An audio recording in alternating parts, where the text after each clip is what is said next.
ઉભી રહી જીવ વિરી કહો. એ અજ્ઞાનતામાં ભૂતકાળની અંદર અજ્ઞાનતામાં કરેલા કાંઈ દોષો એ તો ભોગવવા પડશે ને. કશું ભોગવાવે શું ભોગવે? જો એ તો ભસ્મીભૂત થયા ત્યારે તો આ જ્ઞાન પ્રગટ થયું. તો બસ તો બસ જો ખુશી આનંદ ને કાઠિયાવાડ છે કચ્છમાં કાઠિયાવાડ સૌરાષ્ટ્ર કે છે કાઠિયાવાડ એ કે છે આત્મજ્ઞાન થયા પછી નવા કર્મો નો બંધ ના થાય, પણ જૂના કર્મો હોય એનું તો ભોગવવાનું રહે ને. જેટલા ભોગવવા એવું હોય ને તે ભોગવવા પડશે. જેટલા વગડી જવાના છે એટલે વગડી જશે. શું કહ્યું? અને કેટલાક જ્ઞાની પુરુષ નાશ કરી નાખે.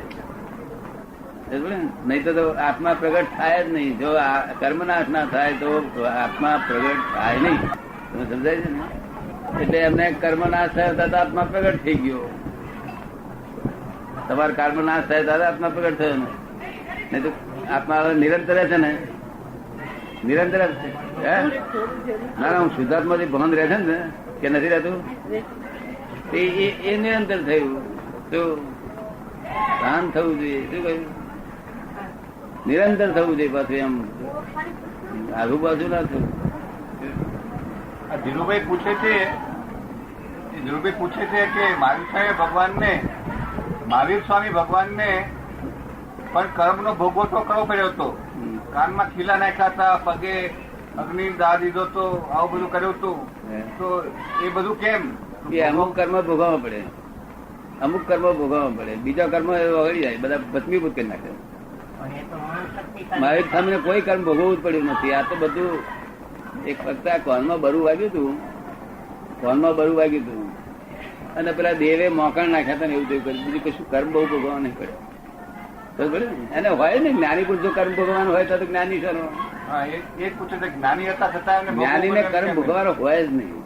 અને કર્મ જે છે તે લોકોને એમ દેખાય કે ભોગવે છે, પણ એ જ ભોગવતા ના હોય. લોકોને એમ દેખાય કે આ ભોગવે છે. શાસ્ત્રમાં લખ્યું છે કે બહુ કર્મ ભોગવા પડે. શાસ્ત્ર તો બધા એવું છે, મૂળ શાસ્ત્ર ના ભાવ રહ્યા નથી. આપણે એટલું સમજી રહ્યા જ્ઞાની પુરુષ ને કર્મ ભોગવવાનું હોય નહીં.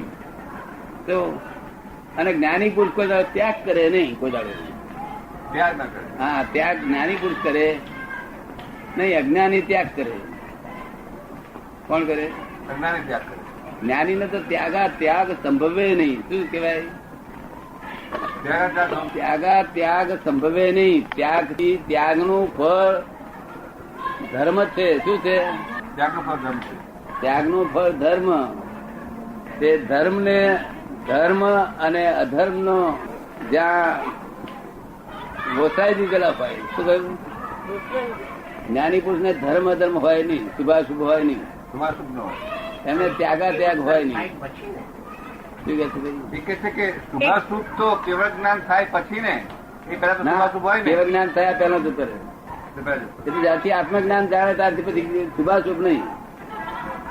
સંકિત થયા પછી શુભાશુભ નહીં. એટલે મહાવીર સ્વામી તપશ્ચર્યા કરતા હતા એ શું? મહાવીર સ્વામી તપશ્ચર્યા ના હોય. ભગવાન ને તપશ્ચર્યા હતી.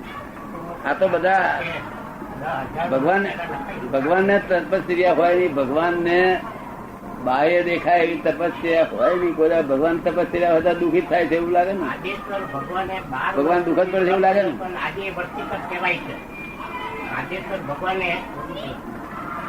ભગવાન ને અંતર તપ હોય. શું હોય? જ્ઞાન દર્શન ચારિત્ર તપ અંતર તપ હોય. બાહ્ય તપ જ્ઞાની ને હોય નહીં. બાહ્ય તપ એ તો બાહ્ય તપ નું ફળ શું મળે? સંસાર મળે. શું મળે? કે છે કે આદેશ્વર ભગવાને ઋષભદેવ ભગવાને 12 વર્ષ તપ કર્યો. વર્ષી તપ કર્યું. ઋષભદેવ ભગવાને કે 12 વર્ષ વર્ષી તપ કર્યું તું કે છે. તપ કરે પણ એ આ લોકોની ભાષામાં નથી, એ ભગવાનની ભાષાનું છે. ભાષા ફેર સમજાય નહીં. પોતે પોતાની ભાષામાં લઈ જાય. અજ્ઞાની ભાષામાં લઈ જાય. ખબર જાય? અજ્ઞાની કઈ ભાષામાં લઈ જાય?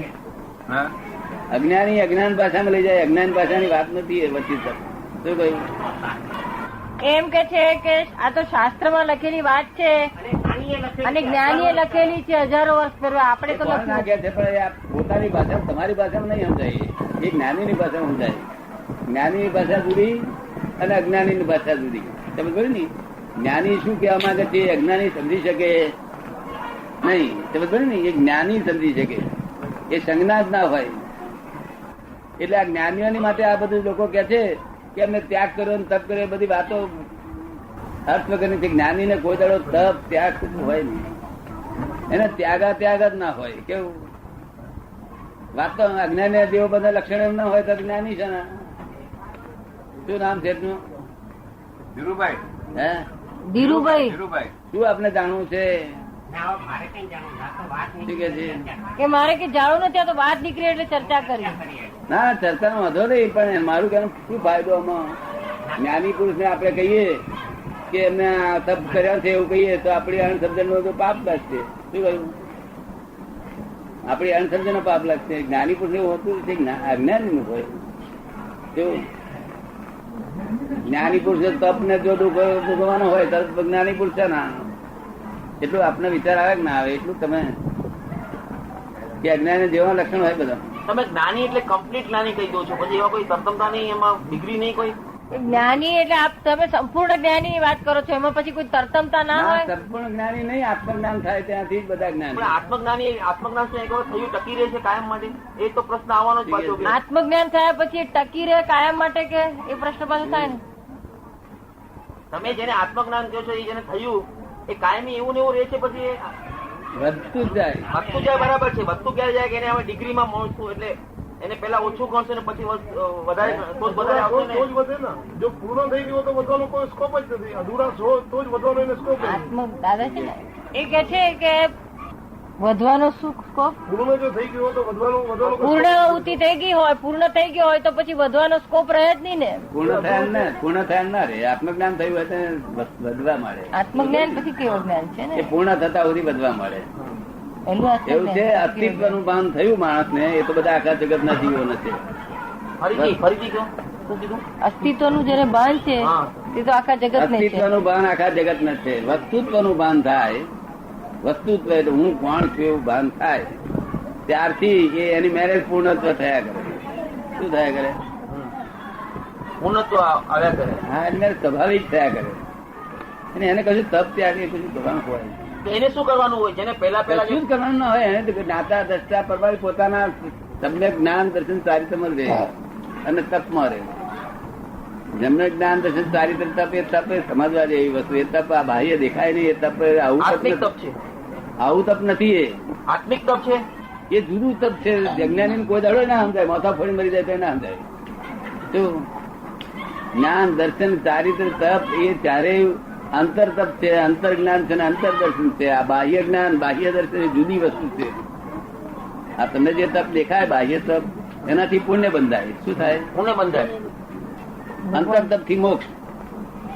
અંતર તપ થી તે કેવ જ્ઞાન તપે ના હોય. શું કહ્યું? અંતર તપે ના હોય, આત્મજ્ઞાન નું હોય. એટલે આ ભાષા સમજવા જેવી છે. પોતાની મેળે આપણે માની લઈએ બધું ખોટું ખોટું, એ બધું જ માની લીધું લોકોએ કે મહાવીર ભગવાને બહુ દુઃખ વેઠ્યું. એ 12 મહિના સુધી ઊંઘ્યા, 12 વર્ષ સુધી ઊંઘ્યા નહીં, 12.5 વર્ષ સુધી. આવી અણસમજણો ઊંધી પોતાની ભાષામાં લઈ જાય છે. 12.5 વર્ષ સુધી અનિદ્રાપણે એને છે. તમને શું સમજાય છે? એનો અર્થ શું કહેવા માંગે છે?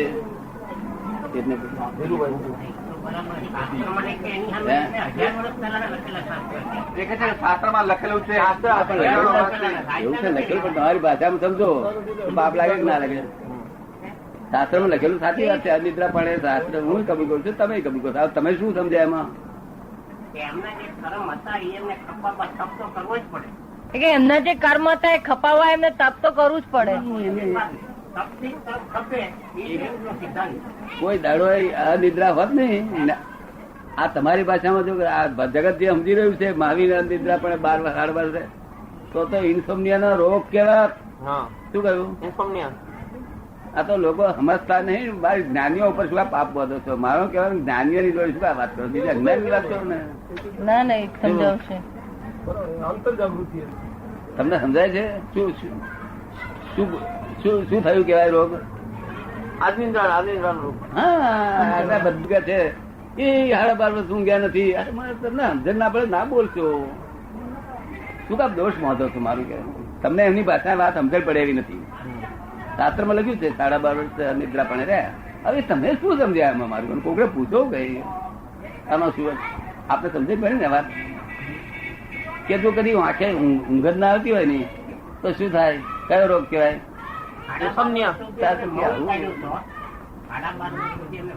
₹12.5 વર્ષ સુધી એમણે મૌન પાડ્યું હતું કે છે.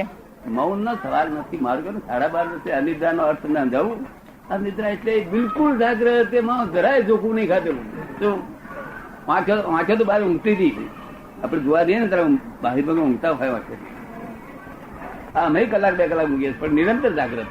શું ખબર પડે ને? અનિદ્રા પડે એટલે એ જ્ઞાનીઓની ભાષા જ્ઞાની પાસે સમજી જોઈએ. તમને ના લાગ્યો અનિદ્રા તો હા તો તમે ભણેલા છો તો આટલું સમજો છો, નહીં તો બીજા તો માણસો અંધુ કૂટે નહીં. શું કેટલું શું નામ? ધીરુભાઈ સમજાવ્યું આપને કઈ? આવી રીતે આ તપ ત્યાગ એમનો ત્યાગ એવી રીતે છે, એમને કર્મ ના પાય. એ તો ભગવાન તો જન્મથી તીર્થંકર હતા. એ તમને સમજાય? ભાવથી કે છે જૈનો એમ કે છે ભાવથી તીર્થંકર હતા. ભાવથી તીર્થંકર હતા. જૈનો કે છે નહીં, જૈનો સમજતા જ નથી. સમજે તો જન્મથી તીર્થંકર હતા. તેથી તો તમે એમના ગર્ભને બદલી કરી હતી તે દેવ લોકોએ. એ કઈ ગપ્પુ નથી મારેલું. જન્મથી જ તીર્થંકર હતા. કેવા હતા? તીર્થંકર હતા. અરે એ તીર્થંકર ને શું કરવાનું હોય તે? અને ત્યાં સુધી 30 વર્ષ સુધી પરણ્યા અને બેબી થઈ તે શું કઈ ગપ્પુ હતું? એમને બેબી હતી ગપ્પુ હતું? આપણે શું લાગે છે એમની બેબી હતી? માનવા એવી વાત છે ને. એ સિતંબર ડિકોરોમાં અલગ અલગ માન્યતા છે. ડિકોરો નથી માનતા એને. એ ના માને કે માને આપણે લેવા દેવા નથી. જો સિતંબરે ખોટો આરોપ કર્યો છે તો બહુ પાપ લાગશે. એમને દોષ બેસશે. આપણે શી બંધ કરીએ? ભગવાન ઉપર બધા લોકો જુદો જુદો આરોપ મૂકે છે ને. એ તો કે પરિણામ નતા કે શું કે છે? આવું કે આ જ્ઞાની ને પૂછે તો સમજણ પડે. સાચી વાત છે. શું છે? 30 વર્ષની બેબી હતી, બધું હકીકત હતી. ખબર પડે ને? એમને કર્મ ખપાવાના બાકી હતા એટલે પરણ્યા હતા. એમને કર્મ ખપાવાના બાકી હતા. જે હિસાબ હોય ચૂકતે થવા માટે જ બધું માનવું પડે, બધું કરવું પડે. તો તમે તો કીધું જન્મથી તીર્થંકર હતા નહીં. તમે તો એમ કીધું જન્મથી તીર્થંકર હતા. એમના કર્મ બાકી હતા. અરે બધું એમનો ઘર બીજી ગયા હતો અહીં મૂક્યો. ધર્મ તીર્થંકર ના મૂકે દેવ લોકો. તો પછી એમને કે કર્મ ખપાવાના બાકી હતા. એ હોય કર્મ નો હોય પણ તીર્થંકર તો ધર્મથી જ હતા. દેવ લોકો એમના ગર્ભનો જ ફેરફાર કર્યો હતો. તો પછી કર્મ ખપાવવા માટે તપ પણ કરવું પડે ને? તપ ના કરવું પડે. એમને તપ ના હોય. તમને તપ કરવું પડે. એમને તપ હોતું છે. એમને તપ હોય ત્યાં તો જ્ઞાની એટલે કર્મ જે ખપાવે જ્ઞાન થી ખપાવે એમ કહું. એટલે એમને જે કર્મ જે ખપાવે એ જ્ઞાન થી ખપાવે. એ તો જ્ઞાનમાં જ રે. એ દેહ માં રે નહીં ગમે તેમ હોય તો. કર્મ ખપવાની પછી પ્રોસેસ શું? એ સમજી લેવાનું. મૂળ પોઈન્ટ એ પૂછો ને. કર્મ ખપાવવા કઈ રીતે? જ્ઞાનીઓ કઈ રીતે કર્મ ખપાવે? કઈ રીતે ખપાવતા હશે? કર્મ ખપાવવાની જરૂર નહીં. ટાઈમ થાય ને એટલે ખરા જ પડે. નિર્જાત થયા કરે. નવા બંધાતા નથી. એમને સમર રે અને નિર્જા થયા કરે. તમને બંધ થાય ને નિર્જા થાય. પણ નિર્જા તો ટાઈમ થઈ એટલે ગાયો ભેંસો બધાને નિર્જા થયા જ કરવાની. એમને આશરો નથી.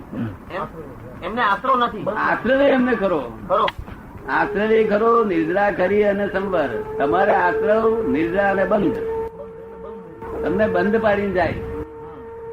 તમારો આશ્રવ તમને બંધ પાડીને જાય. ભગવાન નો આશ્રય એમને બંધ ના પાડે. શું કે છે? તો પછી એમના આશ્રવ નું શું થાય? એમ શું થાય? નિર્જરી જાય ને. નિર્જરી જાય. આશ્રય એટલે પાણવાનો વિચાર આવ્યો તો એ આશ્રય કહેવાય. વિચાર આવ્યો તે આશ્રય કહેવાય. અને તે પ્રમાણે બનીને પૈણી જાય. આમ તેમ તેમ જે પેલો વિચાર આવ્યો તો આશ્રય નિર્જા થઈ ગઈ. પછી જેમ જેમ જેમ જેમ બનતા જાય એમ આશ્રય થતો જ જાય. સમજ પડે ને? અને આશ્રય નિર્જા થતી જ જાય નિરંતર. એમાં કશું જ્ઞાની કશું તન્માયકાર ના થાય. એમને તપ ત્યાગ એવું કેવું ના હોય. ત્યાગ એ તો અહંકારી ગુણ છે. કેવું? અહંકાર. ત્યાગ એ અહંકારી ગુણ છે. ભગવાને જે ત્યાગ કર્યું એ ત્યાગ મૂર્છાના ત્યાગ ને ત્યાગ કર્યું. શું કહ્યું છે? મૂર્છાના ત્યાગ ને. હા, આ ત્યાગ ને ત્યાગ નથી કહ્યું. વસ્તુના ત્યાગ ને. આ તો ત્યાગ હોય ને લોકો મૂર્છા હોય અંદર ખાને. એ ભગવાન એક્સેપ્ટ કરે નહીં. આ તો વિતરાગો છે. શું છે? જરાય છેતરાયા નથી.